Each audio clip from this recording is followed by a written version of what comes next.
Welcome, my friends, to our Divine Destiny study today. It's a new week, and we're going to be studying a new couple of chapters in Nephi, and we're going to be in 2nd Nephi studying chapters 1 and 2. My friends, we find some fascinating things here, and I guess I'd like to start with this simple question.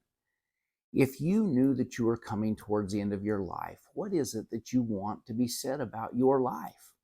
More importantly, if you have a posterity, which most of us do, what is it that you want them to hear? What is it that you've come to value in your life? And as I was thinking about this and about Lehi, and that's where we're approaching with Lehi and Sariah. We're reaching them in their old age, and this story popped into my mind. And so before we jump into the introduction with them, I want to share this story that I came across some years ago. And it's entitled 3,900 Marbles. And it says, the older I get, the more I enjoy Saturday mornings. Perhaps it's the quiet solitude that comes with being the first to rise. Or maybe it's the unbounded joy of not having to be at work. Either way, the first few hours of a Saturday morning are most enjoyable.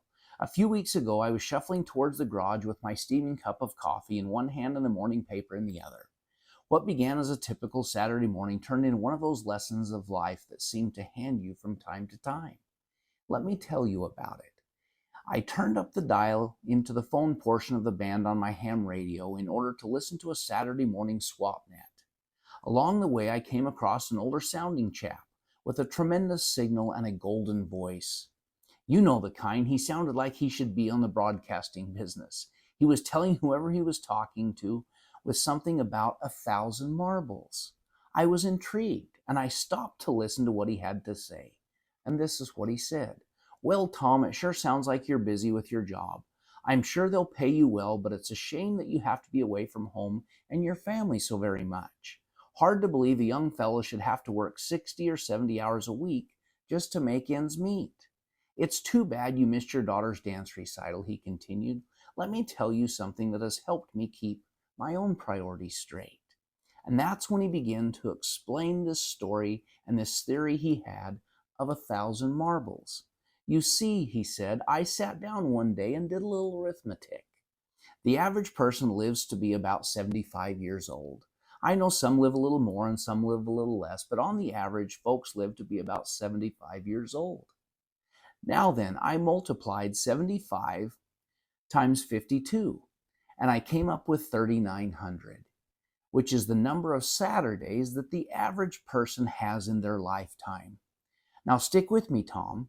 I'm getting to the important part. It took me until I was 55 years old to think about this idea at all in any detail. And he went on. By that time, I had lived through 2,800 of those Saturdays. I got to thinking that if I lived to be 75, I only had about 1,000 of those left to enjoy. So I went to the toy store and I bought every single marble that they had, and I ended up having to visit 3 or 4 toy stores just to come up with 1,000 marbles.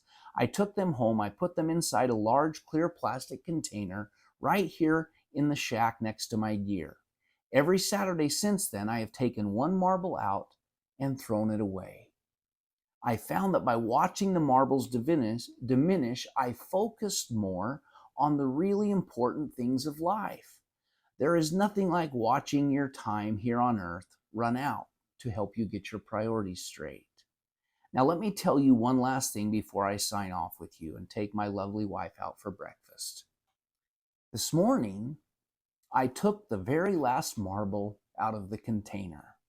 I figure that if I make it until next Saturday, then I have been given a little extra time. And the one thing that we all can use is a little more time. It was nice to meet you, Tom. I hope that you spend a little more time with your family, and I hope to meet you here again on the band. This is a 75-year-old man, K9NZQ, and going QRT. Good morning. You could hear a pin drop when this fellow signed off.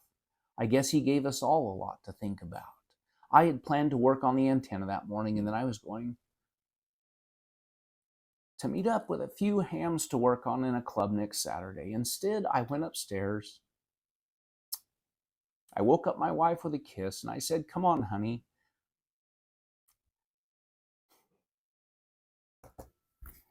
I'm taking you and the kids out to breakfast." What brought this on? She asked with a smile. Oh, nothing special. It's just been a long time since we spent a Saturday together with the kids. And hey, can we stop by a toy store while we're out? I need to buy some marbles. I apologize, my friends.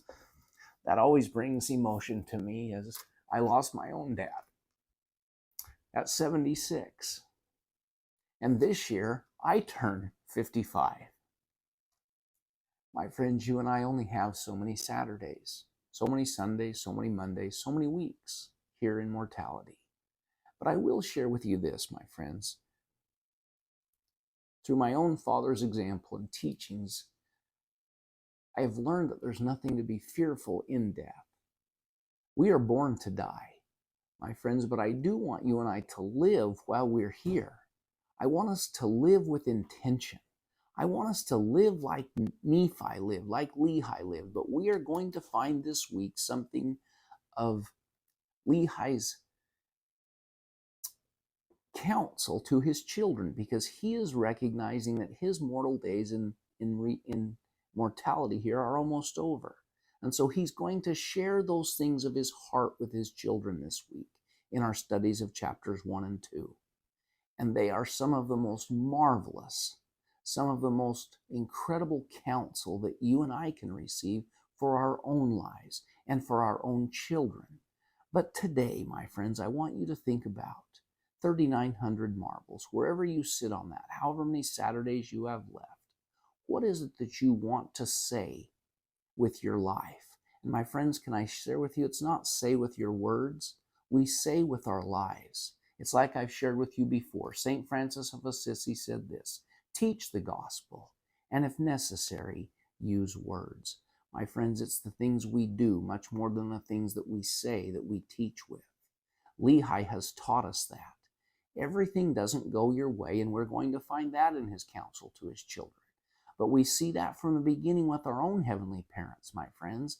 Everything does not always go your way or mine. Why? Because truth and righteousness, good and evil, must run their course. Agency must be involved. Those are the things that Nephi is going to learn from his father Lehi as he counsels his children. We know that Nephi has been a wonderful student of this. I hope that you and I are, as we jump into these first 2 chapters of 2nd Nephi and learn this week. I want us to begin to think about our own mortality. My friends, we are born to die. And I hope you don't get fearful of that. I find it exciting. It's like going on a mission. Nobody ever cried when you went home from your mission, at least not because you were dying. You were excited to go home. My friends, that's the way mortality is. We came here fully expecting to return home.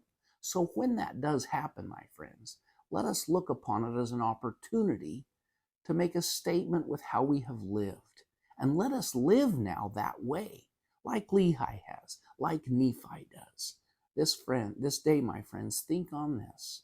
How many marbles are in your jar? And what will you say with those marbles? My friends, I hope what you and I say is that I know and love the Lord Jesus Christ.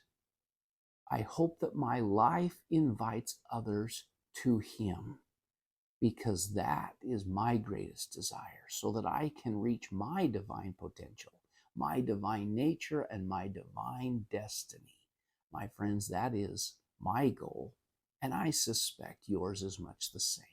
If we tie our hopes and dreams, our goals and our actions, and all of our aspirations to the Lord Jesus Christ, we will be able to end our mortal probationary time like Lehi does, as we are about to study this week.